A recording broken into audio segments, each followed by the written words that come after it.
Monsieur Lee. Oui, bon, écoutez, je suis très heureux de voir qu'on revient dans une certaine raison, parce que j'avoue que quand j'ai lu qu'on avait une délibération sur ce sujet et que j'ai relu à plusieurs reprises ce qui constituait cette délibération, j'ai eu du mal à comprendre. Alors, je voulais, si vous le permettez, très paisiblement, vous dire quelques mots sur le sujet aussi. Je vais vous faire donc part de mon incompréhension donc totale de ce document et de ce qui pouvait le fonder.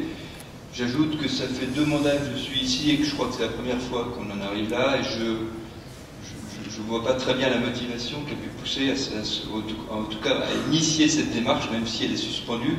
Et de ce point de vue, je vous remercie de votre lucidité pour arrêter ça avant que ça prenne des proportions qui seraient bien plus importantes de mon point de vue en continuant ce genre de procédure qu'en l'arrêtant à ce niveau. Enfin, de quoi s'agit-il tout de même quand même? On parle de quoi?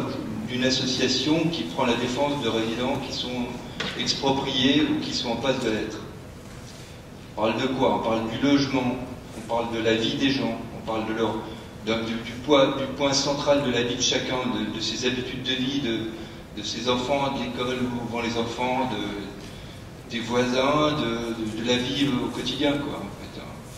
Et finalement, on parle d'un arrachement total et violent, finalement, à tout ça, d'un jour à l'autre, pour des gens qui finalement n'avaient rien demandé de tout cela. Donc, c'est comme ça la réalité de la base de cette démarche. C'est pas des gens qui sont là pour vous embêter, c'est pas des gens qui sont là pour contester par plaisir ou pour brandir des banderoles quand il fait froid dans une salle de conseil municipal. C'est la réalité de leur vie qui est derrière, c'est pas autre chose. J'allais dire, effectivement, j'entendais dans mon dos tout à l'heure, mais la question c'est comment réagirait chacun de nous qui ne sommes pas forcément touchés à la place de ceux qui le sont. C'est la question à se poser quand même. En face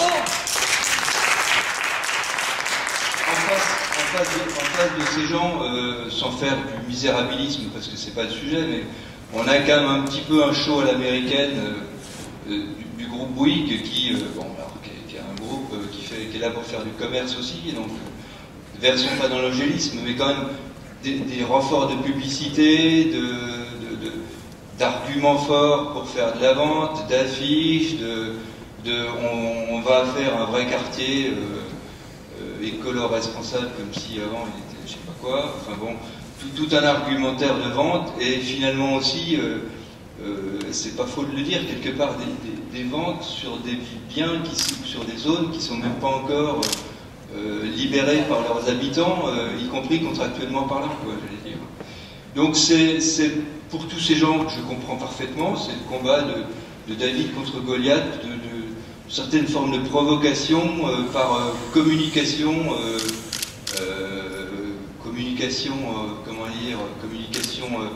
commerciale interposée, quoi.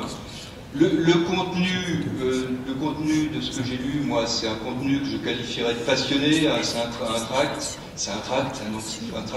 c'est quand même fait pour toucher les gens, pour mobiliser, pour susciter la réaction, faute de quoi on n'en fait pas, quoi. On ne peut pas mobiliser les gens, on ne peut pas susciter justement un mouvement pour défendre des positions. Donc il faut bien que des fois ça aille peut-être un petit peu au-delà de la bienséance qui est appelée de vos voeux. Mais j'allais dire, si on parle de ça,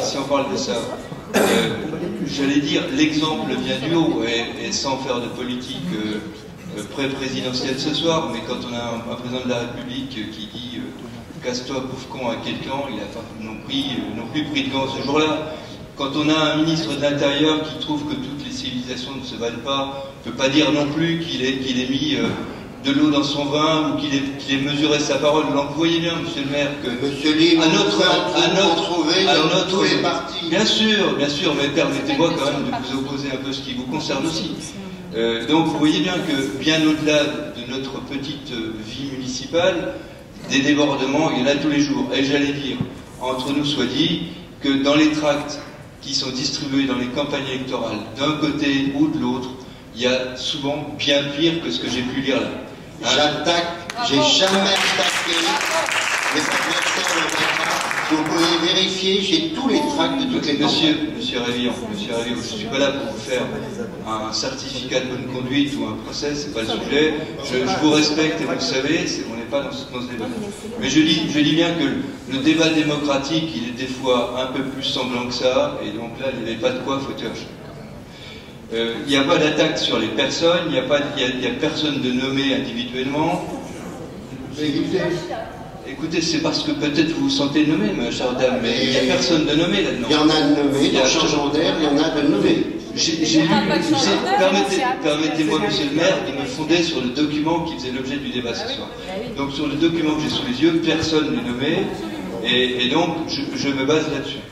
Donc il n'y a rien vraiment qui nécessite un tel déferlement de procédures, etc. Alors par rapport à tout ça, la démarche effectivement paraît, j'allais dire, bien dérisoire. Alors pourquoi cet acharnement? Et pourquoi continuer à s'opposer, j'allais dire, de manière presque caricaturale à des gens qui ne font que défendre légitimement, de mon point de vue, leur vie, leur famille, leurs repères. Alors,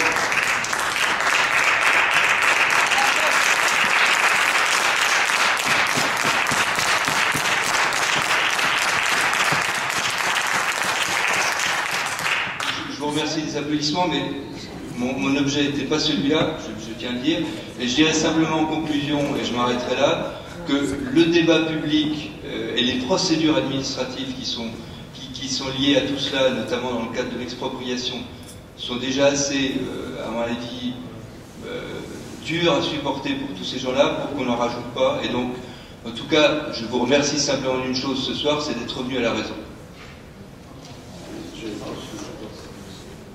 J'ajouterai quand même, juste pour conclure, on m'a donné votre opuscule à la gloire de Bois Colombes Ensemble, et il y a une petite citation, je ne pensais pas le dire, mais quand même qui est très belle, qu'il faudrait quand même retenir. C'est: la devise de la commune résume parfaitement son caractère chaleureux.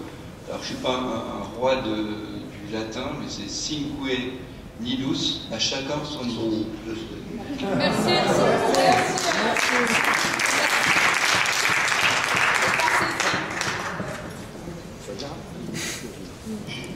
Moi, je ne demande qu'une chose, c'est que les gens se respectent. Et je comprends très bien que des gens, mais laissez, je comprends très bien que des gens puissent ne pas être très heureux des projets que l'on peut avoir. Je dis que des projets sur le Nord étaient nécessaires. Qu'on essaye après, de façon ou d'une autre, d'atténuer le coût moral ou autre que ça a sur les personnes, c'est une chose. Mais je dis que de toute façon, il fallait intervenir sur ces quartiers. Et il y a quand même beaucoup de personnes à le penser.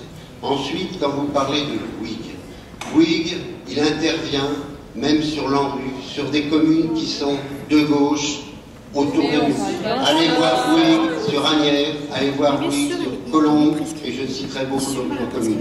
Pourquoi Bouygues a été une des entreprises, une des grosses entreprises, alors qu'il y avait la crise, qui a continué à répondre sur les concours et les marchés publics. C'est pas nous qui avons été chercher Bouygues, c'est Bouygues qui a répondu. Il y avait d'autres personnes qui répondaient, il y avait EFAGE, il y avait la SEM 92, il y avait Cefricine, il y a eu pas mal de gens répondre. Et je rappelle même que sur le projet de Smyrlian, il y a même des gens de votre groupe qui trouvaient que le meilleur projet était celui de Bouygues. Donc ne parlons pas que Bouygues, il est ce qu'il est, et effectivement, il cherche sûrement aussi à ce que son entreprise marche. Ce que je dis, c'est que l'on s'oppose sur des projets, je peux le comprendre, que l'on peut discuter sur les projets. Ce qui est quand même très désagréable, c'est d'essayer d'insulter les gens, soit de les traiter de malhonnêtes, soit de dire que tous les marchés de la mairie sont tronqués et qu'ils sont, et même parfois les fonctionnaires se trouvent un peu visés aussi, comme si derrière quelqu'un touchait quelque chose. Ça n'est pas vrai, nous avons cherché toujours à choisir les meilleures entreprises au meilleur coût pour la ville de Bois Colombes. Et ça depuis 1984. Donc après que sur ces projets-là, des personnes ne soient pas d'accord et que vous ne soyez pas d'accord, je peux le comprendre. Mais entre être contre des projets et insulter, il y a quand même, pour moi, une différence. Et je trouve que la politique a tout à y gagner, que les gens ne passent pas leur vie à s'insulter, mais plutôt essayer de discuter pour trouver les solutions les plus acceptables. Vous êtes insultant.